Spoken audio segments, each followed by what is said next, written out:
Sejam bem-vindos e bem-vindas ao canal Revolução Saudável. Mas e aí? Afinal, é possível a gente evitar essa progressão para a sarcopenia? Meu nome é Luciano, sou médico de família e comunidade, nutrólogo, e hoje eu vou trazer aqui sobre esse tema que saiu nessa notícia sobre a sarcopenia. Sarcopenia, que é essa perda de massa muscular que a gente vai tendo. Vale a pena a gente olhar para isso não só por uma questão de estética. Às vezes a gente vai buscar um cuidado, vai para academia, tudo por um incômodo estético, porém, quando a gente fala de músculo, a gente está pensando em vida, em saúde. Por quê? Eu costumo falar às vezes em consultório que o músculo ele é o ouro do corpo. Quando a gente vai trabalhando, a gente vai querendo conforto, os nossos cuidados, seguranças, a gente vai trabalhando, juntando um dinheirinho. E para o corpo, esse longo prazo, ele vem com o músculo. Mas não é questão de estética. O músculo ele tem uma função hormonal dele e ele também é uma base de sustentação. Ele é uma base de energia também. Quando a gente vai olhar em estudos, os pacientes internados que têm mais massa muscular, eles sobrevivem muito mais. Quando a gente vai olhar a qualidade de vida no longo prazo, a questão de muscularidade está totalmente relacionada. Então vale a pena a gente ter um olhar mais criterioso para isso. Não é uma questão apenas de estética. Quando a gente vai falar sobre isso, como é que isso acontece? Geralmente pela soma de vários fatores, a partir até dos 30 anos, a gente já começa a ter alguns fatores que vão propiciando isso. Sendo que a partir de 40, 45 anos, cerca de 1% a 2% da nossa massa magra vai sendo perdido ano a ano. E por que isso acontece?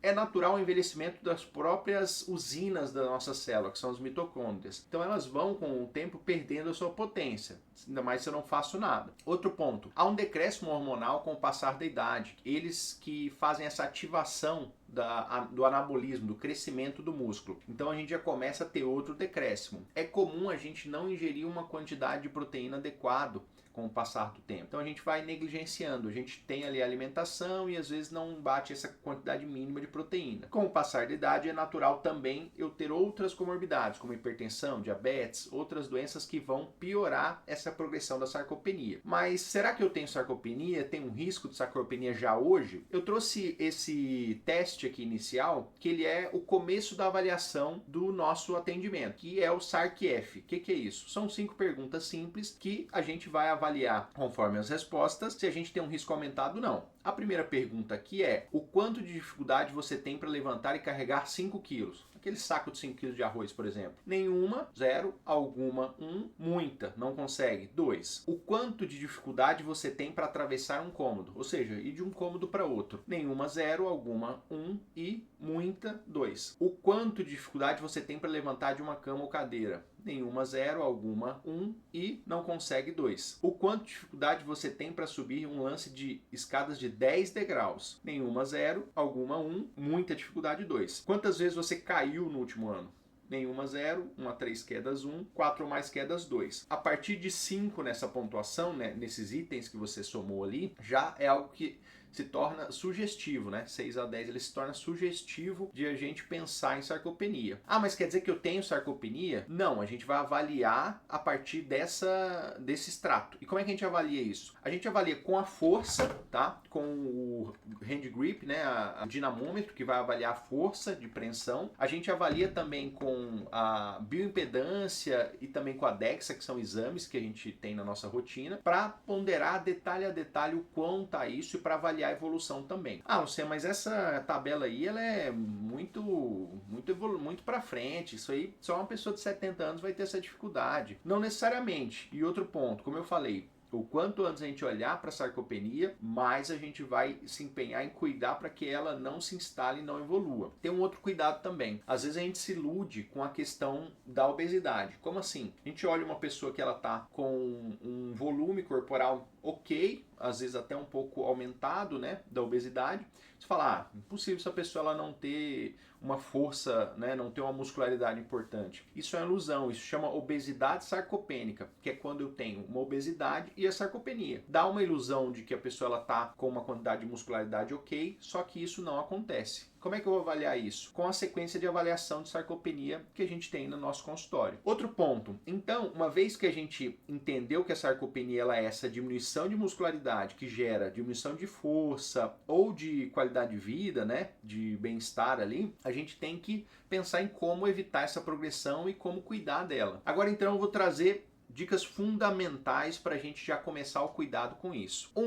A gente tem que ter um exercício físico resistido. Como assim? Tudo que vai fazer força contra ali, que seria a musculação, o treino de musculação, principalmente, o Pilates também vai auxiliar nisso. Então, o exercício resistido, ele vai fazer com que eu tenha uma manutenção, às vezes até um acréscimo dessa massa muscular. E com isso, eu vou conseguir desempenhar ali, manter essa massa por mais tempo. O orientado ideal seria pelo menos 2 dias por semana de exercício resistido. Ou seja, você vai 2 dias na academia, né, ou mais, e faz ali sua outra atividade, uma caminhada, né, uma corrida, os outros dias, seja em volta do quarteirão, seja num parque, onde for. Outro ponto, um consumo adequado de proteína. É muito comum, com o passar da idade, a gente ir negligenciando e perdendo aquele interesse na carne que a gente tinha. Então a gente vai começando a consumir menos proteína. Para o sarcopênico, o ideal seria em torno de 1,2 a 1,6 gramas de proteína por quilo de peso. Então isso não é tão simples de eu obter nos alimentos se eu não tiver uma atenção boa. As fontes principais são as carnes, frango, carne, peixe,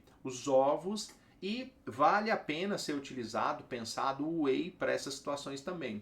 O whey, ele é um extrato do soro do leite, então ele vai ter ali uma quantidade de proteína grande por gramatura e não vai ter tanta caloria. Por quê? Quando eu como a carne, ela vai ter a proteína e vai ter a gordura junto, o que faz esse alimento ele ser mais calórico. Porém, ele é mais concentrado na proteína e não tão calórico. Então, vale a pena ter uma orientação do profissional, do nutricionista, do nutrólogo, do médico que te acompanha, para as quantidades dessa proteína, desse whey como suplemento também. Assim como também vale a pena a gente ter uma predileção por proteínas animais, seja o whey, seja também as carnes, os ovos, do que as proteínas vegetais. Não é que não possa ser consumido e que não são úteis, são, mas a biodisponibilidade, ou seja, o quanto eu absorvo dessa proteína, ela acaba sendo maior nas animais. A soja se empata e as outras são menores. Por exemplo, a ervilha, o grão-de-bico vão ter uma absorção um pouco dificultada frente aos animais. Então vale a pena a gente ter esse cuidado também. E aí, gostou do vídeo? Foi importante para você pensar sobre isso? Vale a pena a gente observar sobre a sarcopenia, que é algo que passa desapercebido, a gente nem pensa muito nela, seja em nós, nossos pais, avós, e ela é muitas vezes a base de outros problemas.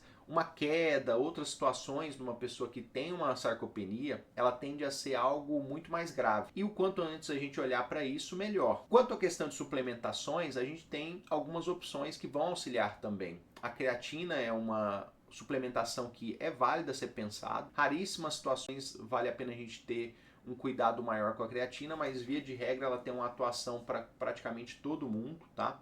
Numa dose de 3 a 5 gramas, a depender de quantidade de peso e cada paciente individualmente. O ômega 3 também é uma suplementação que é válida. A utilidade dela vai ser principalmente para trabalhar esse quadro inflamatório do envelhecimento, que faz com que também a gente tenha uma perda dessa qualidade muscular. Então aqui são alguns suplementos que a gente já pode utilizar na nossa rotina. Se você gostou desse tema, quer que a gente converse um pouco mais sobre alguma parte desse vídeo, coloque aqui nos comentários. Se não é inscrito, se inscreva para acompanhar mais vídeos, mais temas que a gente vai trazendo aqui sempre. E envie esse vídeo para alguma pessoa que pode estar em risco de sarcopenia ou para que tenha algum familiar que também tem esse risco, para o quanto antes cuidar dessa situação e evitar que evolua de uma maneira pior. Um grande abraço e saúde a todos. Até breve.